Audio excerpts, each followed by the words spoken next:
All right.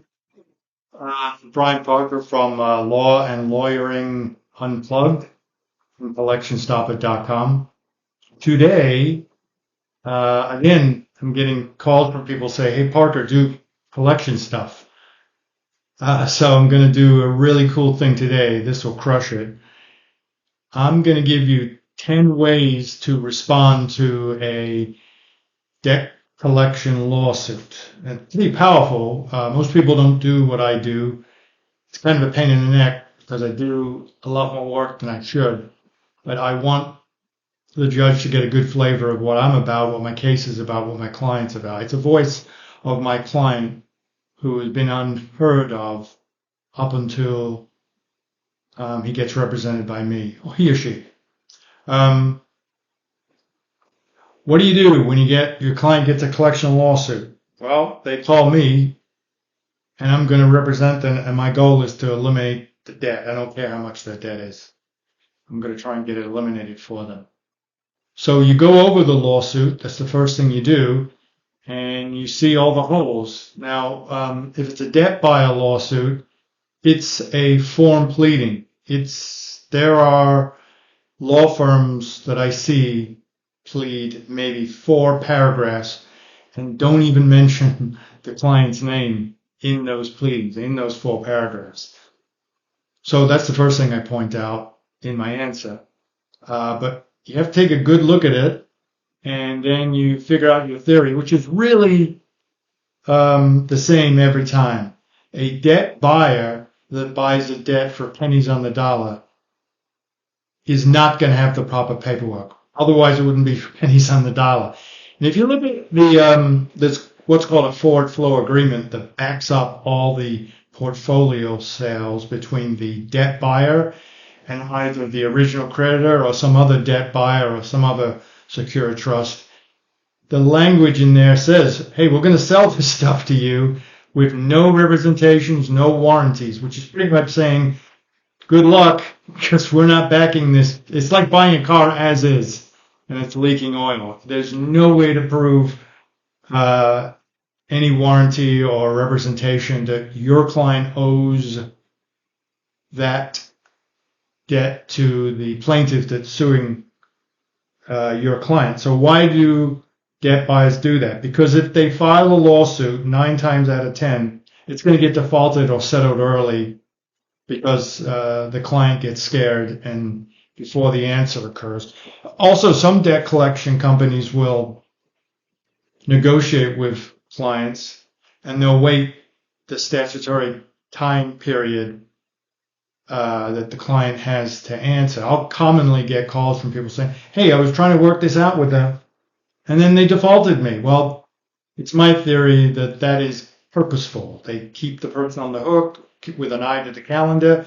Once the statutory time limit is over, if in Florida it's 20, if it's in Michigan it's 21 days, and then they default the poor person even though they had a deal working. It's just and now they're in a better position to get a better deal out of the client. So that's the type of people you're dealing with.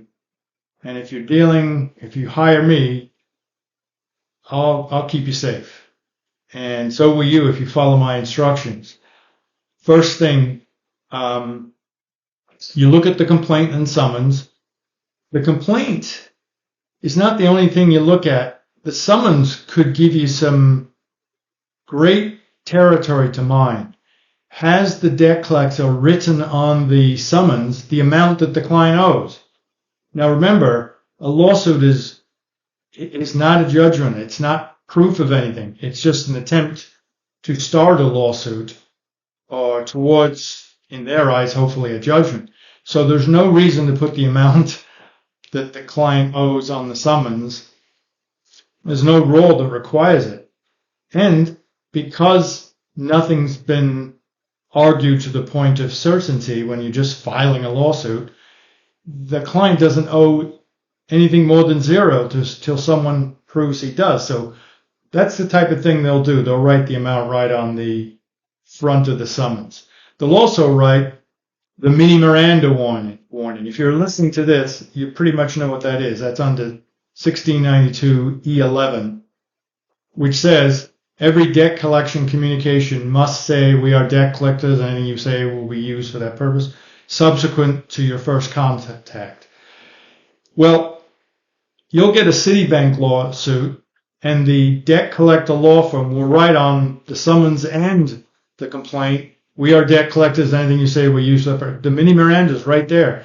And 1692 E11 specifically says, sure, you should do that in subsequent collection communications, but that requirement is not, that mini Miranda warning is not required to be on a legal action. And there's a policy reason behind that. I won't get into that with this, how we're going to smack collectors video.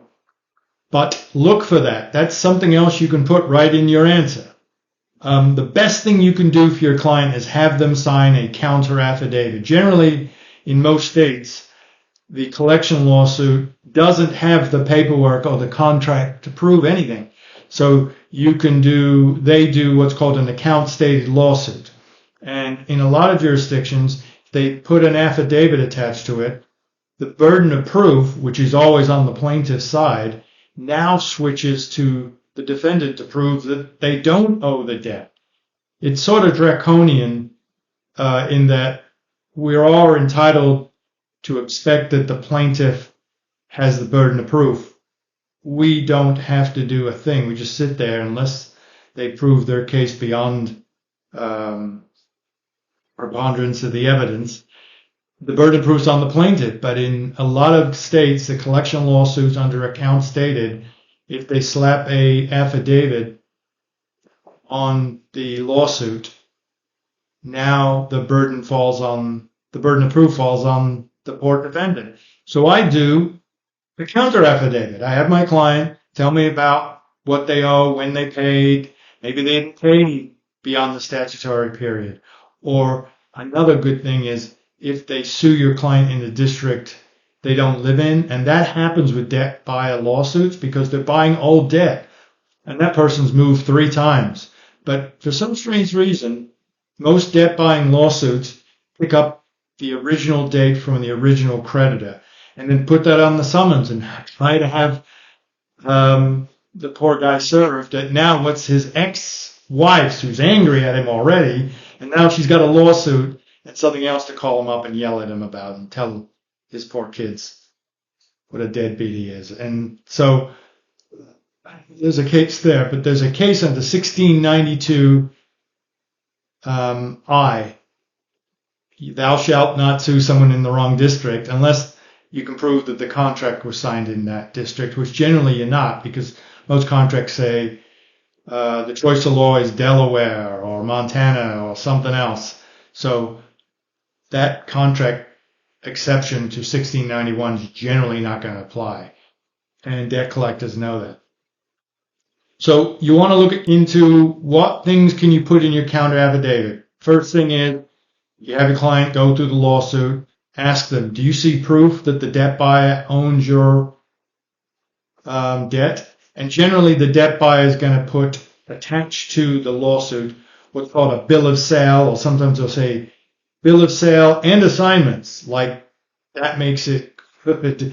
And it'll just be a general bill of sale. I'll read one for you. For value received and pursuant to the terms and conditions of the purchase and sale agreement, that's that forward flow agreement that has all the rights and expectations of both parties of the debt buyer and the debt seller.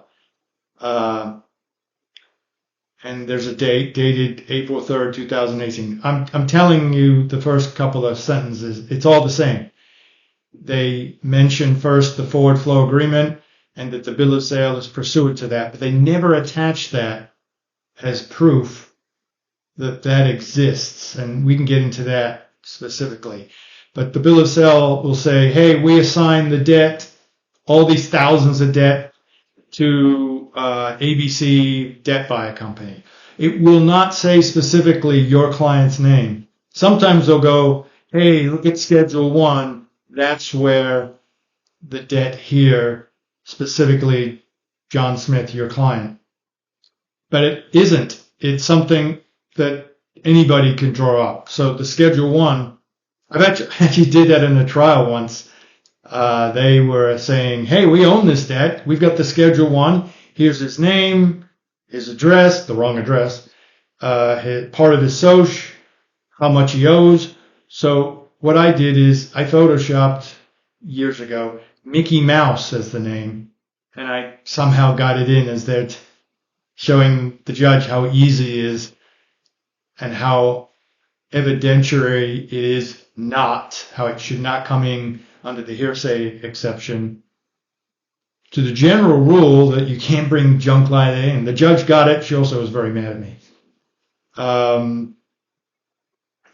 So they'll attach stuff that does not qualify as evidence. But again, they know that 90% of these things are going to die on the vine anyway in a default. And the poor judge, seeing that there's no representation on the other side, just gives them a default. I'd say the poor judge, because we'll get into that in a little while. But, well, judges, I commonly hear from judges and clerks for judges saying, thank you. I go, what thank you mean for it? I saw your answer. It's terrific. I'm not doing an ego thing here. They're happy that someone's fighting and has come up with these novel approaches. And I say novel because that's what I want you to do. I want you to add case law to your answer that backs up that you have to have the original credit card holder agreement or the sale documents that specifically say your client, or point it out that there's nothing here connecting your client to the debt. This is part of your affidavit. That's part of your answer. So remember, it's a killer answer. So you've got to get an answer in for your client. Most of these cases, 90% of the time, are settled within 45 days or defaulted. And I get in there before that happens. Hopefully the client gets to me. I can get people out of default anyway within the first 21 days after the default. So there's plenty of room there to help people even if they get defaulted. But when I'm pointing out, and what I did, by the way, as I've said before, I have show notes. They're all over right now. But I have show notes for each episode. So you don't have to go through this video again. You just go straight to the show notes and possibly, in this case, use it when you're writing your answer. I am going to put all my answers on my website with my show notes at collectionstopper.com. I'm probably going to put it in the podcast section. So while I'm not telling you what to do, I'm just telling you what Brian Parker does to win cases. All my answers for every debt buyer that I have, I'm going to put them on the website so you can see what I'm talking about. And if you follow it, that's up to you. I'm not telling you what to do. But when I want to make a point, as I've said in other videos, I put a pink sticky note right on the thing sticking out. So the judge, his attention, she's got hundreds of cases in the morning. I'm just one of many. But there's this thing with the pink sticky note sticking out, and they'll go to it. I watch, and there you've got, I've written on the document. I will write my own handwriting on the document and say, this is BS. There's no assignment here, and there's never an assignment. And here's the words you should use, specific to your client. Because that's true. They buy this stuff in bulk. It isn't economically feasible to have everything that's connected to the debt to show that your client owes the debt to the new owner. You wouldn't buy it for pennies on the dollar anymore. It wouldn't be economically feasible for debt buyers to exist. So their theory is we'll throw a bunch of crap on the lawsuit without any specific proof because 90% of this is going to settle anyway. My job is to increase that percentage. So now I live in the 10%. I want to get it to 20%. I want to get as many cases as I can to throw, as they say in England, throw a spanner in the works, screw up their machine. So I look at the complaint and summons. What does it tell me? What information do I see? What documents support the allegations? They're always crap. There's nothing connected to your client. Sometimes there's law firms, and they're the worst law firms, that don't connect anything. And you got to push real hard to get them to prove they own the debt. And usually if my name's on it, they'll just settle rather than go through the nonsense. And a word on that. I've talked in other videos about making your name and be known. I don't know how to put this, but you got to smack someone in the nose a couple of times. Otherwise, they're just going to take advantage of you and be disrespectful. Why do you do that? Because 10 cases later, you're settling cases in 10 minutes. And that makes your client happy. And you've done a public service by getting in a brawl at the beginning. So, it's the old joke.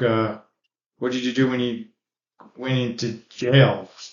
I punched out the biggest guy there so that everybody else will leave me alone. Well, you got to do that, because don't forget, this is the horrible world that debt collection, it is what your first thought is.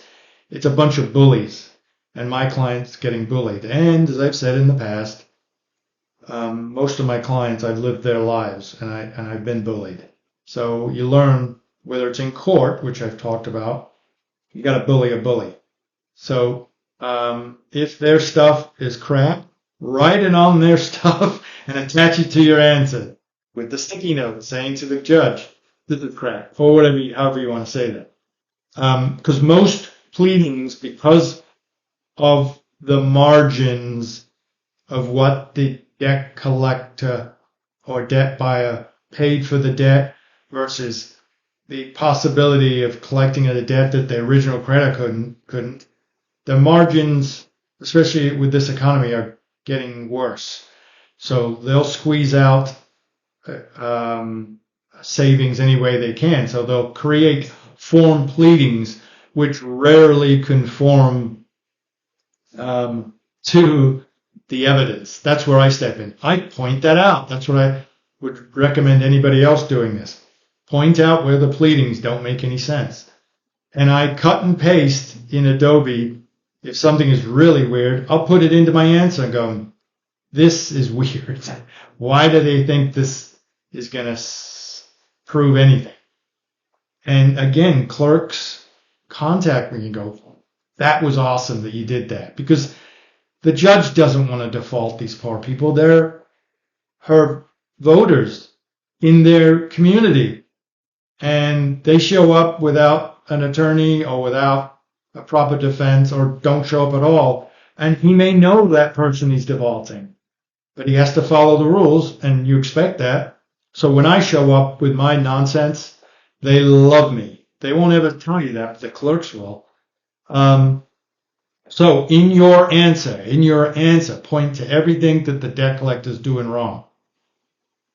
What I do, and the rules don't say do this, but the rules don't say don't do this. I put a preliminary statement because that poor judge has got tons of cases and is not going to have the benefit of my brilliance unless I do a preliminary statement, which is a synopsis of why their stuff is BS and my stuff is great, and point to my affidavit and point to evidence that shows their stuff is bad. So number one is look at the summons and complaint. I better go in order. Number two, what documents support their allegations or lack thereof? Number three, is the complaint of the form pleading that you can easily take advantage of?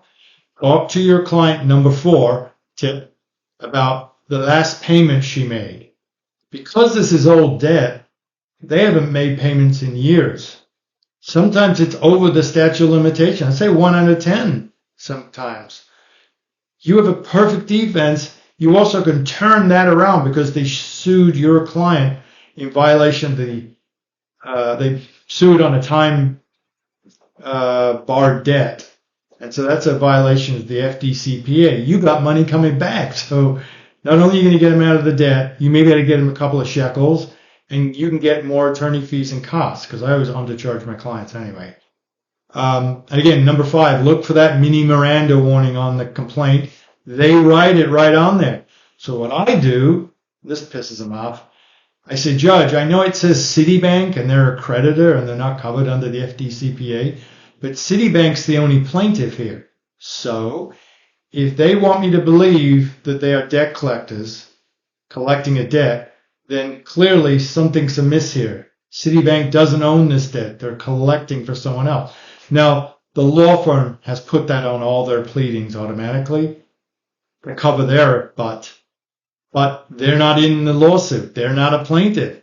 So I say, Your Honor, that's them representing to be a debt collector. And by the way, the FDCPA, I believe it's 1692J, 15 U.S.C. 1692J, actually has a section about creditors that use debt collection tactics to make the consumer believe that a debt collector is collecting the debt. Now, it has some weird restrictions, but that's covered under the FDCPA. Somebody smart wrote that statute. So you're in territory now where even if Citibank is not a debt collector, if they're using tactics that makes the consumer believe they're debt collectors, and you can ask your client. The client says, yeah, I thought they were the debt collectors. That's in your affidavit. That affidavit gets you out of a lot of trouble. 3 things. Do that counter affidavit to get you out of the burden of proof issue with the account stated. Number 2, the affidavit represents to the court, yeah, there's another side to this.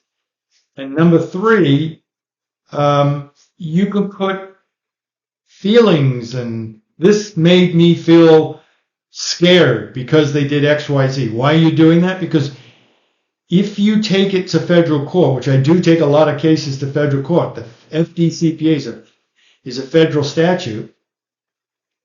With some of the appointees that are now on the federal bench, they've had some cases eliminating or making it harder for statutory cases that normally were in federal court. They had standing.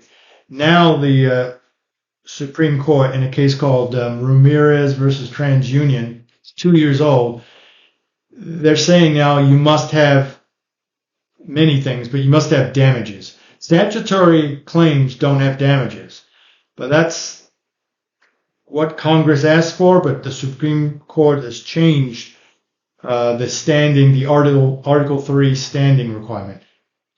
That's kind of complex, but in your affidavit, you want your client to say, yeah, I had to pay to send certified letters. I was worried that it was going to get defaulted. I had to pay for an attorney, even though I know I don't owe this debt. Those are all, you're talking about your damages now, and you're going to get in to federal court and stay there and not get kicked on standing if you do stuff at the state level. So that affidavit, 1, 2, 3, some great things you can get from that affidavit. And by the way, the debt collector, especially after dealing with me, knows what I'm up to. Again, that's going to get your case settled. And that's why you do this stuff. That's why you lift these weights, because you want to be a big player so that your clients get quick resolution of their cases. So you can really stick it to Citibank or Wells Fargo or Bank of America if you can show that maybe they're debt collectors. Your Honor, it says it right there. What's going on here? Now, I've flirted with this with you, and I'm still not going to get into this here, but the concept of securitization, in my mind, makes every creditor, Citibank, Bank of America, etc., a debt collector anyway. They're really collecting on debt they don't owe or hasn't been transferred back that was securitized into a secure trust. That's it. I'm not going any further. Look it up. But it's my new thing I'm going into. But it's another claim. And it's really cool. I'm using it. I'm getting good results. That's another thing. Come up with the unique ways to get your client out of these things. And then what I'd like you to do is sit back and watch the response.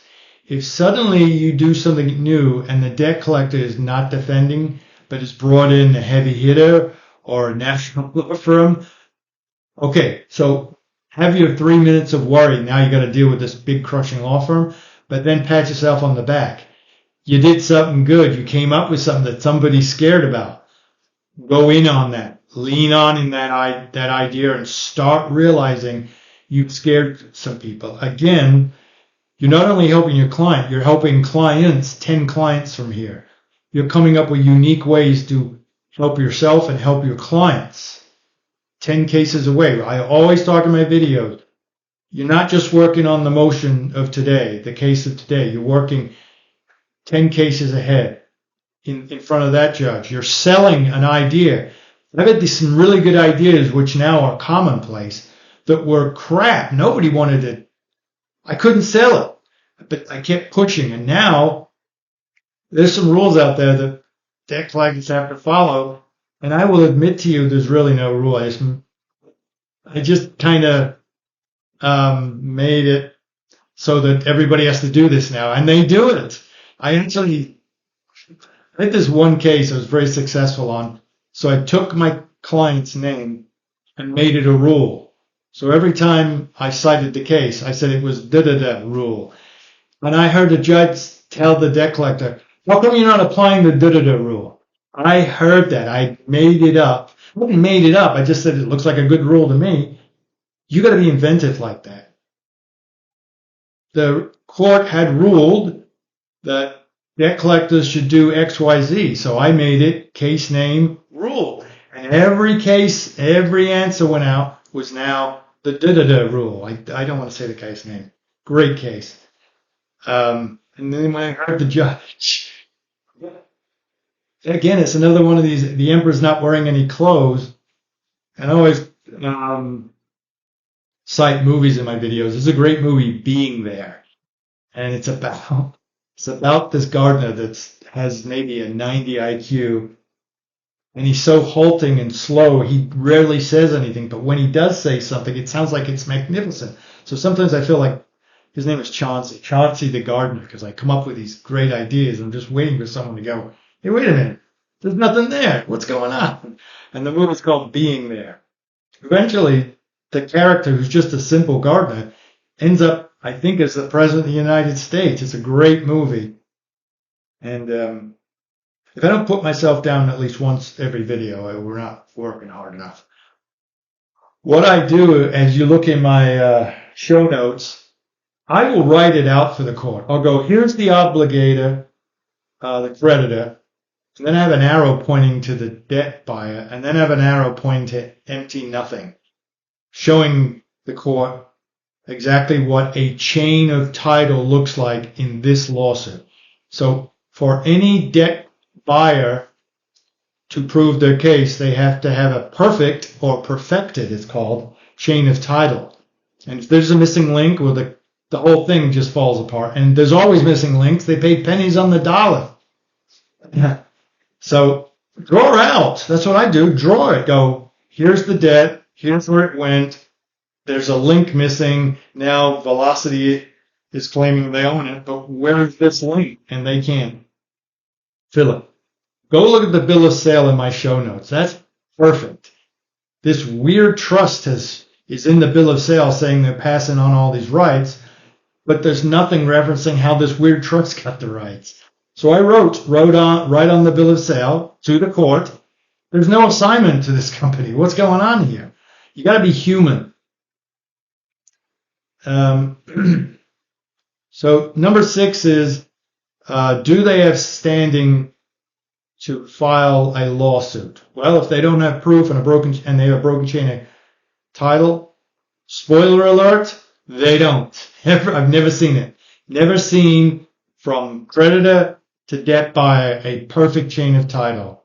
Under at least Michigan law, and certainly Florida, they're interesting in a certain degree, but they required, and certainly during the foreclosure crisis, they were really big on where's the note, where's the actual proof. So those are the 2 states I practice in. Number 7, again, is create that preliminary statement for the judge. Tell them what your case is in 5 sentences. Sometimes I go a little nuts and it's 3 pages, but you've got my arrows, you've got my writing. It's almost entertaining. Imagine what stuff the judge doesn't get or doesn't see. Again, clerks will call me and go, that was awesome what you did. The judge, blah, blah, blah, blah, blah, blah. He's got to be off the record. And they don't want to default people. And they also want people to have a fighting chance. I not only give my client a fighting chance, I win. I get the debt eliminated, and I want them paying my client. I told you about the pink notes. If you want to make a point, put a pink note. That's part of number 7. Pointing to bad proofs. Here's what I do. I take the actual paperwork of the collector, if they have any, put it in my answer, and I exhibit everything. So I'll say, Exhibit 1 is the affidavit. Exhibit 2 is the bill of sale. Pink note, my handwriting. Exhibit 3 is the law in assignments. This whole thing is about perfected assignments. If you don't have an assignment where you have 2 people signing, most of the times certified or notarized, including the account number of the debt, also the name of the client. That's a hard standard to meet, but that is contract law. You can't have missing things in a contract. You'd never have a meetings of the minds. And in fact, a funny thing happened in Michigan. A case came out saying you've got to have all these things, and it's really kind of tough for debt collectors, I'll admit, before you can actually have a true assignment.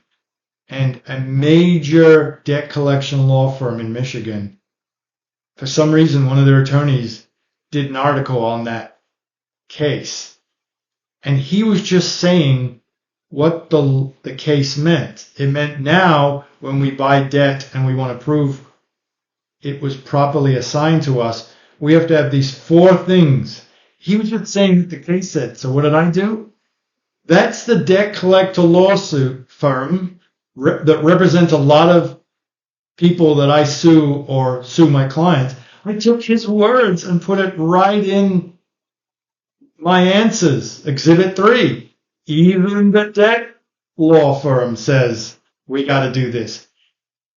The guy, we know the guy. I see him every once in a while. He's furious with me, but that's his words. It was on their website. He was just, again, it was back when we were first doing blogs, so I think he was just getting a handle on the blogs, but he was just reporting so I put, even this law firm says, judge it, we'll look at that. Because it's a big law firm too. So you can do some fun stuff. As you can tell, I take the other side's material and use it against them. Again, remember, they're buying this stuff for pennies on the dollar. They make mistakes. They don't put the effort in. And if there's anything you can draw from this video, it's a pain in the neck. You can do an answer in 15 minutes. It takes me sometimes an hour. But dividends, you get so much. You get respect from the court for your next 10 cases. You're doing a good job. And when the other side gets this brief now, that's usually not supposed, most attorneys, when they answer collection lawsuits, don't do any work. I do a brief and a book. So the court gets to see what's really going on. That settles cases, and you get a good reputation. People don't want to deal with you. That's the point.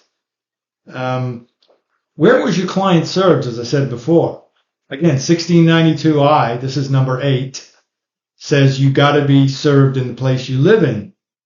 But again, it's old debt, and they use the wrong addresses, even on the summons. And you've got a place there where you can do a federal lawsuit or a counterclaim. You want to be a real ball buster? What I do is I not only do a counterclaim against the guy or the company suing my client, I'll do a third-party lawsuit against the law firm. So now you've got, not only do you have a mess, because now you've got the debt buyer on the run, because now they're on their heels, because now they're a defendant. Their attorney that represents them, I've got him as a defendant. And it just gets, and this is a well-run machine that suddenly, again, has a spanner in the works. They don't want that. They'll fight, maybe, or they'll just let it go away and fight me another day, because it just gets too messy for them. This is 30 years in more than 30 minutes of being a bully back to the bully, because it's a dog-eat-dog collection community. They take advantage of people that aren't represented every day. They have no qualms about doing that. As I said before, they'll mess with people for 20 days until the statutory answer time limit is over, and then just default them even though they said they were settling with them. It's not very nice. And that's why we have the black belt in the background. So that's what I do to them with the counterclaim. I put them on their heels.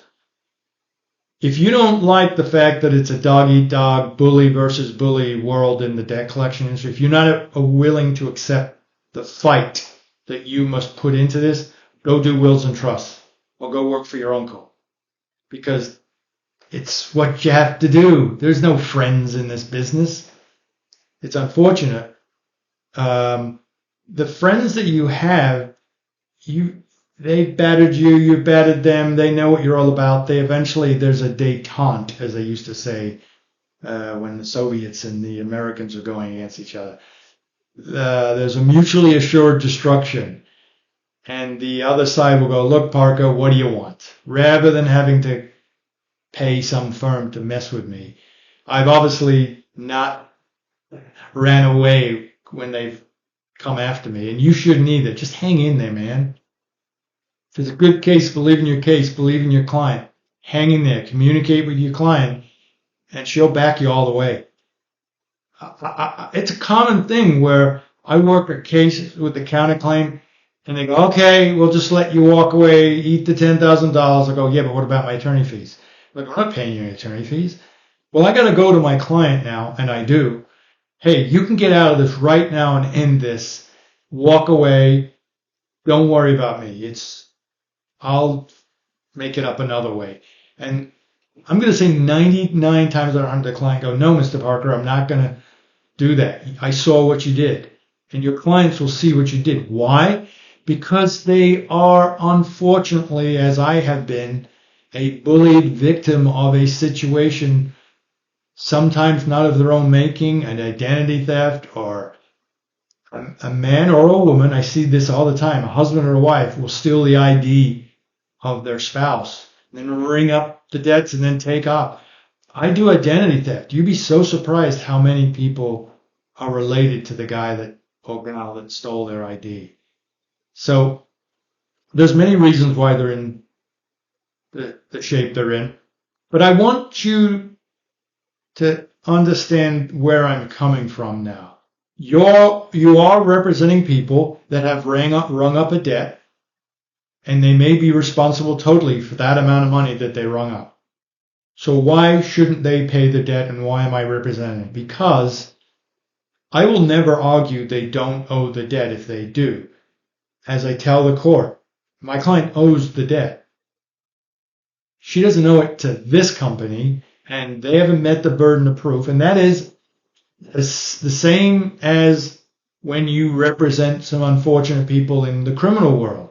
You're representing the Constitution. We have constitutional right. You don't just get to walk in and put someone in jail.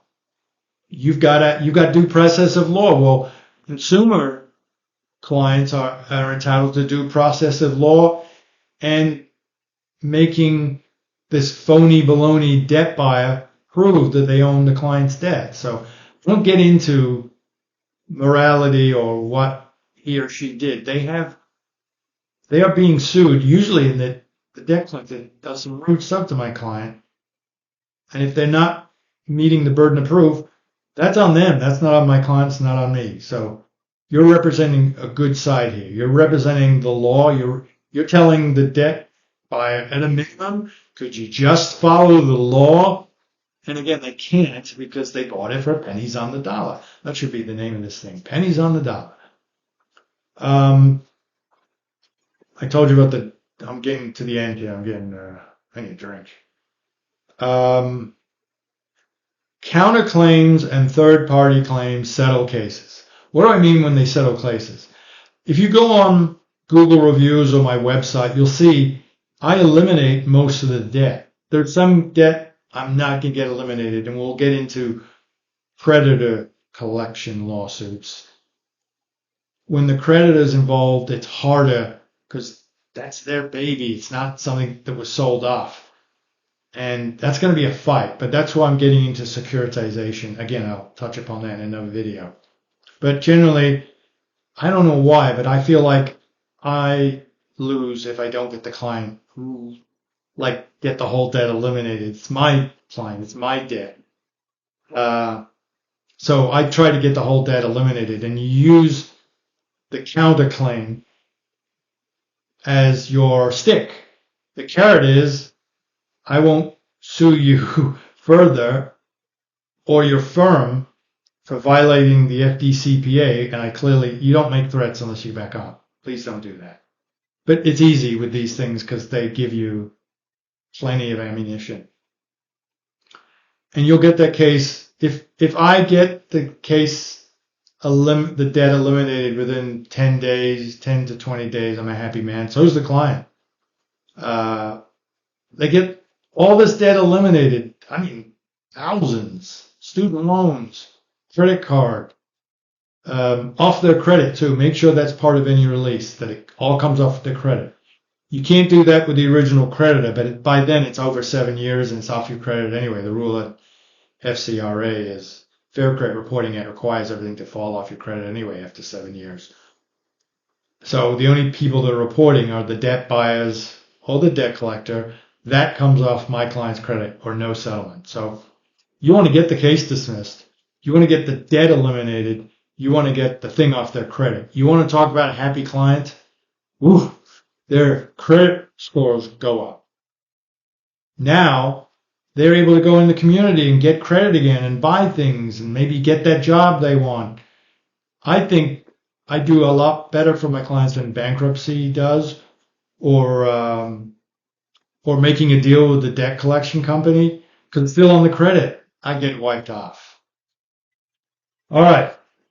I'm going to attach, as I said, a ton of answers for you to see what I do, the work that I put into these things. And you can see that I don't take 5 minutes. I take over an hour to answer these things. There is a template form, but I take my client's information. I've preached in other videos with you that you please find out how you can help the client. Now spend 5 minutes with the client. And remember, you got one mouth, 2 ears. Listen, and you'll hear things that had you not asked.